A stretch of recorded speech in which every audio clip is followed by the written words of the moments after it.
Au Rwanda, les génocidaires n'ont pas demandé aux Tutsis de ne pas sortir de chez eux. Ils n'ont pas demandé aux forces de l'ordre de rester encasernés. Ils n'ont pas pris des mesures pour sécuriser les populations, surtout les Tutsis. Bien au contraire. Eh bien, la Guinée, elle l'a fait. Elle l'a fait. Les nazis n'ont pas demandé au SS ou à la Gestapo de ne pas sortir au cours de la nuit de long couteau ou dans la période de la solution finale. Ils n'ont pas barré des routes pour éviter toute circulation. Ils n'ont pas annulé des projets macabres. Non. Au contraire, ils les ont plutôt suscités et encouragés. En Guinée, tout, je dis bien tout, a été fait pour éviter les affrontements prévisibles. À titre de comparaison, alors, bien sûr, le CNRD a interdit, le CNRD actuel a interdit les manifestations. Ce n'est pas parce qu'elles ont interdit qu'elle a l'intention de massacrer les gens. Oui, parce que parfois vous entendez, oui, c'était un moyen, bon, non, quand même. Alors, la seule différence, c'est qu'au temps du CNDD, on était à l'approche d'une éventuelle élection, et puis les populations n'ont pas obéi. La différence aujourd'hui, c'est que les populations ont obéi. Ne manifestent pas. Alors, en conclusion, ceux qui ne voulaient pas de violence ce jour, qui ne voulaient pas d'affrontement ce jour, qui ne voulaient pas de mort, qui ne voulaient pas de viol et de toutes les barbaries qui ont été commises au stade, sont assis devant vous. Mais ceux qui voulaient le massacre, qui voulaient l'affrontement, qui voulaient les violences, ne sont pas là, malheureusement. Ils ne sont pas là. C'est tout. Ils ne sont pas là. Les victimes, comme je l'ai dit, elles n'ont pas réfléchi et elles ont voulu défier. Aucun discours, aucune démonstration, aucun argument ne peut convaincre que les accusés ici présents ont planifié le massacre du 28 septembre 2009. Les faits parlent d'eux-mêmes, les actions parlent d'eux-mêmes. Il n'y aurait jamais eu de violence, d'homicide, de viol et de procès du massacre du 28 septembre si la foule, les militants et sympathisants avaient accepté de reporter. Ce n'est pas de tenir, mais de reporter leur meeting. C'est aussi simple. C'est un droit. On vous accorde ce droit, mais le problème, c'est le jour, c'est tout. Quel est le problème?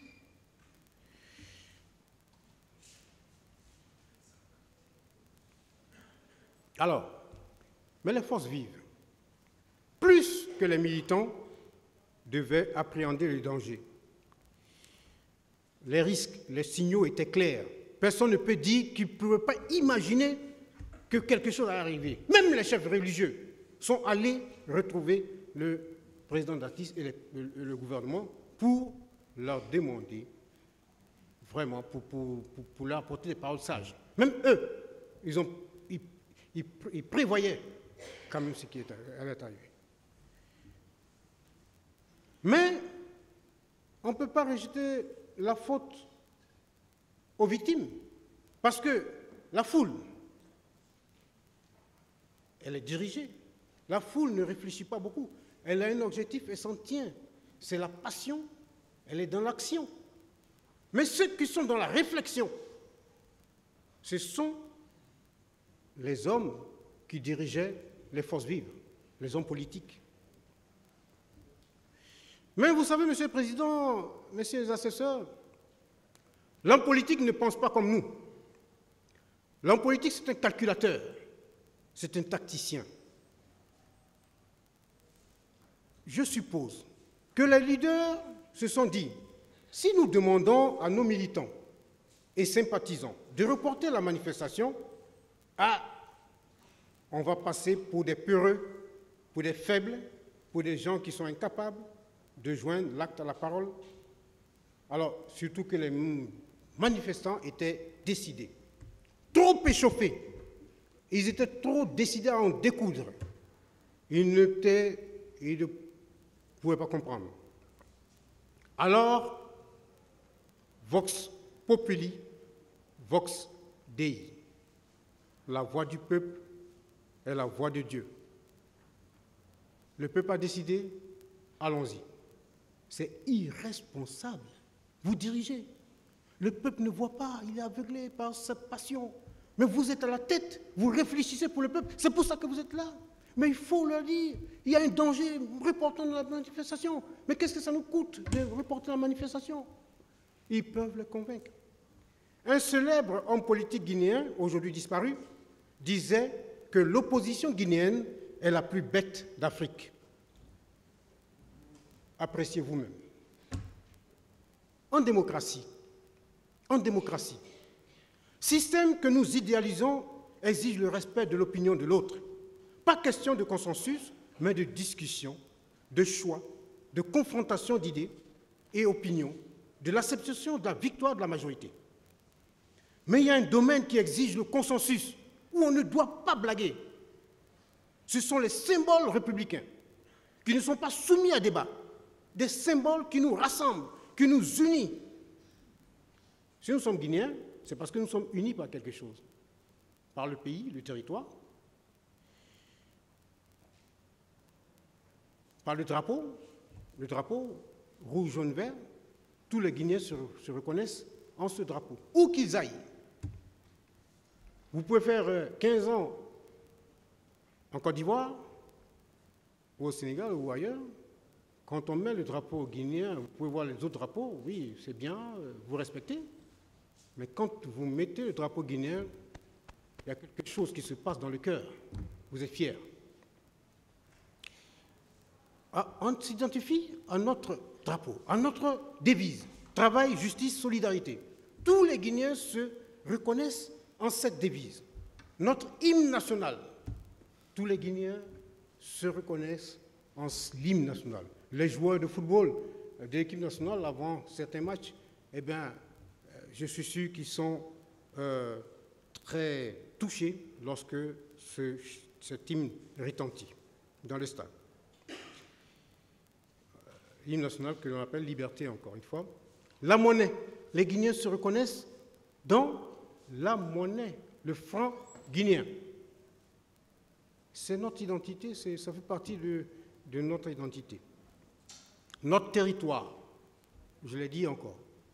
C'est ça, le Guinéen, c'est ça. C'est ça qui fait que nous vivons ensemble, c'est ça que nous vivons les mêmes réalités et les mêmes symboles, nous identifions aux mêmes symboles. Sinon, il y a des étrangers aussi en Guinée, mais qui ne se reconnaissent pas dans ces symboles-là. Mais il n'y a pas seulement que ce que je viens de dire. Il y a des jours. Le 1er mars, la monnaie guinéenne, création de la monnaie guinéenne. Tous les Guinéens connaissent le 1er mars. Ils se reconnaissent en ce jour. Le 2 octobre, tous les Guinéens savent que c'est la fête de l'indépendance, que c'est l'indépendance acquise. Et qu'on ne peut pas blaguer avec ces jours-là, ces symboles-là. C'est ça qui nous unit. C'est ça qui fait que nous sommes Guinéens. En fait, c'est ça. Si vous enlevez un, vous écorchez un peu notre identité de Guinéens. Mais le 28 septembre, jour qui a précédé l'indépendance, où il y a eu, contrairement aux autres pays francophones, la Guinée a dit non. Mais nous nous reconnaissons tous en ce jour-là. Quand le 28 septembre vient, tous les Guinéens de partout ont le même esprit convergé vers la mémoire de ce souvenir du 28 septembre. Vous voyez, c'est ça qui construit l'unité, c'est ça qui construit une nation. Mais lorsque vous violez ces symboles, comme le 28 septembre, aujourd'hui, quand il y a 28 septembre, on ne sait même plus, on pense même plus au massacre, mais on ne pense même plus à 58. Mais 2009, c'est terrible. Une partie de notre identité nous a été enlevée. Enlevée, c'est grave. Jusqu'en 2009, on était heureux. Ce n'était pas un jour férié, mais le 28 septembre 1958 était dans tous les esprits, mais ce ne sera plus dans les esprits, sauf à se rappeler quelquefois. Par la faute de qui? Je ne réponds pas à la question, parce qu'on sait.